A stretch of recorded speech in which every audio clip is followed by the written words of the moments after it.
মাঝে মাঝে বাচ্চাদের বায়না মেটাতে এইভাবে এই কেকটা বানিয়ে দেখতে পারেন, যা বাচ্চারা খুবই পছন্দ করবে। আর তাছাড়া টিফিন হিসেবেও কিন্তু আপনারা দিতে পারবেন।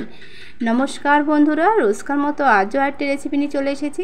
আজ আমি যেটা বানাবো ভীষণই মজার রামধনু কেক। এটা খেতে যেমন সুন্দর, দেখতেও কিন্তু ঠিক ততটাই সুন্দর হয়। বানানোটা খুবই সহজ। তাহলে চলুন বন্ধুরা দেখে নেই। আমি এখানে প্রথমে একটা বড় বাটি নিয়েছি। এখানে 1 বাটি মতো চিনি দিয়েছি। আমি ওজনে বললে এখানে প্রায় 200 গ্রাম চিনি আছে। তারপর এখানে দিয়েছি 4 টেবিল চামচ সাদা তেল, আর দেবো এখানে 1 গ্লাস জল। মানে যে বাটির মাপ করে এখানে চিনিটা দিয়েছি সেই বাটির মাপ করে এখানে প্রায় 1.5 বাটি জল দিয়েছি। ভালোভাবে মেশানো হয়ে গেলে এখানে দেবো ময়দা।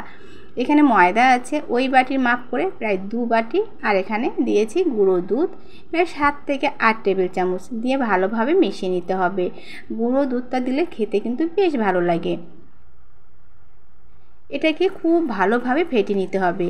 এরপর এখানে দেবো খুব সামান্য পরিমাণে নুন। নুনটা আমি আগে দিতে ভুলে গিয়েছিলাম, যাই হোক নুনটা আমি এখন দিয়েছি। ভালোভাবে এটাকে ফেটিয়ে নিতে হবে। এটা ফেটানো হয়ে গেলে এরপর এখানে দেবো বেকিং পাউডার। এখানে চা চামচে প্রায় হাফ চামচ দেবো এখানে বেকিং পাউডার, তার 4 ভাগের 1 ভাগ দেবো বেকিং সোডা আর খুব সামান্য পরিমাণে জল। আর এখানে দিয়েছি ভ্যানিলা এসেন্স দিয়ে এটা ভালোভাবে এটাকে ফেটিয়ে নিতে হবে। আর আমাকে কিন্তু সাহায্য করছে প্রজ্ঞা।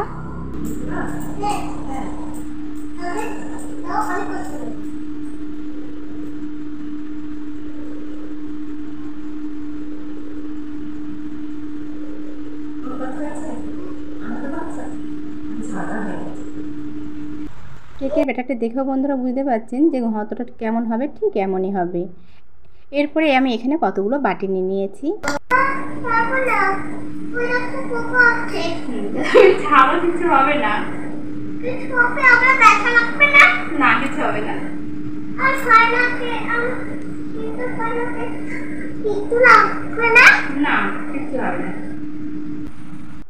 আমি এখানে সবগুলো বাটিতে কিন্তু ভাগ করে নিয়েছি। এরপরে 1 থেকে 2 ফোঁটা করে দেবো এখানে ফুড কালার। এখানে আছে রেড কালার, গ্রিন কালার, আছে অরেঞ্জ কালার, আর এখানে আছে কোকো পাউডার। বেটারের সাথে ভালোভাবে কালার ফুডগুলোকে আমি মিশিয়ে নেব। প্রথমে এখানে রেড কালারটা মিশিয়ে নিয়েছি, তারপরে এখানে অরেঞ্জ কালারটা মিশিয়ে নেব। একই রকমভাবে কিন্তু এখানে সবগুলোকে আমি মিশিয়ে নেব। মাঝের মধ্যে কিন্তু বাচ্চাদের বায়না মেটাতে আমি এই কেকটা বানিয়ে থাকি। আর সত্যি বলতে এটা বাচ্চারা তো খুবই পছন্দ করে, তাছাড়াও কিন্তু বড়রাও খুব পছন্দ করে। যেহেতু এখানে কোকো পাউডার শুকনো, তার জন্য আমি এখানে সামান্য পরিমাণে জল দিয়েছি। আর এখানে প্রায় 1 টেবিল চামচ মতো আবারও চিনি দিয়ে ভালোভাবে ব্যাটারটা কিন্তু আবারও মিশিয়ে নিয়েছি। এখানে মোট 5টা কালার হয়েছে।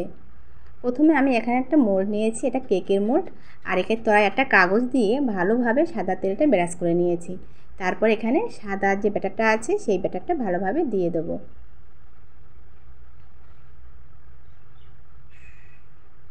ভালোভাবে ঘুরিয়ে একটু চারদিক সমান করে নেব।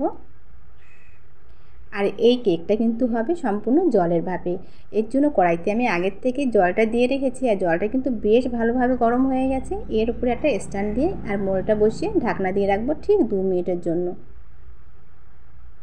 2 মিনিট পর আপনাদেরকে দেখাচ্ছি।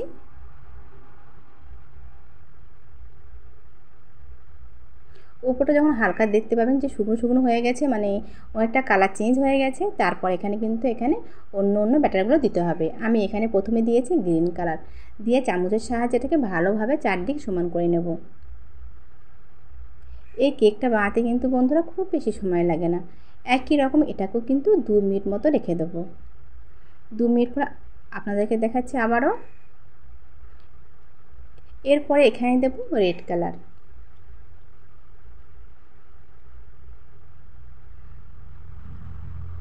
ভালোভাবে এই মোল্ডের গায়ে কিন্তু সমান করে নিতে হবে, যেন কোনো দিকে ফাঁকা না থাকে।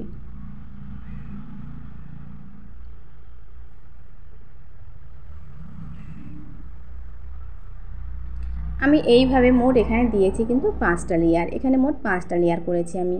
এখানে আমি সব শেষে দেবো কোকো পাউডারের ব্যাটারটা দিয়ে একদম কম আঁচে কিন্তু রেখে 5 থেকে 7 মিনিটের জন্য ঢাকনা দিয়ে রাখতে হবে। 7 মিনিট পর আপনাদেরকে দেখাচ্ছি। মোলটা কিন্তু একদমই ফুলে ডবল হয়ে গেছে, আর এটা কিন্তু খুব সুন্দরভাবে হয়ে গেছে। একটা টুথপিনের সাহায্যে আপনাদেরকে দেখাচ্ছি। দেখুন এই টুথপিনের গায়ে কিন্তু একদমই জড়ে যাচ্ছে না, তার মানে এটা পারফেক্টভাবে হয়ে গেছে। এটাকে নামিয়ে নেব। প্রথমে ঠান্ডা করে নিয়েছি, আর দেখুন মোল্ডের গাছ থেকে কিন্তু একা একাই দেখুন অনেকটা ছেড়ে এসেছে। একটা বড় প্লেটে উল্টিয়ে নেব।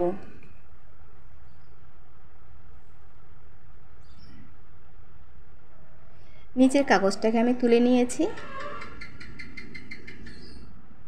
এই কেকটা কিন্তু যেমন সফট হয় আর খেতেও কিন্তু ঠিক ততটাই সুন্দর হয়। দেখো বন্ধুরা, সেটা বুঝতে পারছেন। যেসব বন্ধুরা এখনও আমার চ্যানেলটাকে সাবস্ক্রাইব করেনি, প্লিজ প্লিজ প্লিজ বন্ধুরা আমার চ্যানেলটাকে সাবস্ক্রাইব করার জন্য অনুরোধ রইল, যাতে আরও নিত্য নতুন রেসিপি সবার আগে আপনাদের কাছে পৌঁছতে পারে। আর ফেসবুক থেকে দেখে থাকলে প্লিজ বন্ধুরা আমার চ্যানেলটাকে ফলো করে রেখে দেবেন। আমি এই কেকটা বানিয়েছিলাম রাত্রে, আর আমাদের বাড়িতে লাইটের খুব একটা জোর খুব একটা ছিল না। কেকটা সত্যি বলতে বন্ধুরা খেতে কিন্তু দারুণ হয়েছিল, আর দেখতে তো খুব সুন্দর হয়েছে।